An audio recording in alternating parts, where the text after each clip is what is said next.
Io voglio fare così, io voglio diventare il supereroe delle persone più sfortunate, dando il mio tempo, che è la cosa più preziosa che ho. Durante l'anno Massimo Benetta è un imprenditore, marito, padre, ma appena ha un po' di tempo libero si trasforma in un supereroe, Batman, per regalare qualche momento di spensieratezza ai bambini malati ricoverati in pediatria o ai ragazzi diversamente abili.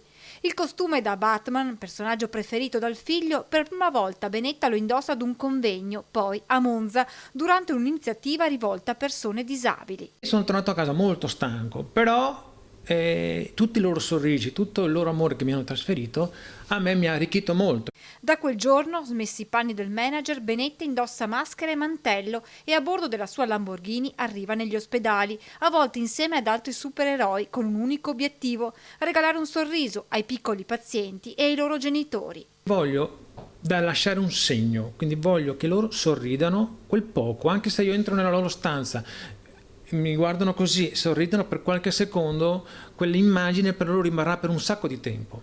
In futuro Benetta vorrebbe scrivere un libro, magari proprio a fumetti, per raccontare i volti e le storie di chi ha incontrato tra le corsie degli ospedali.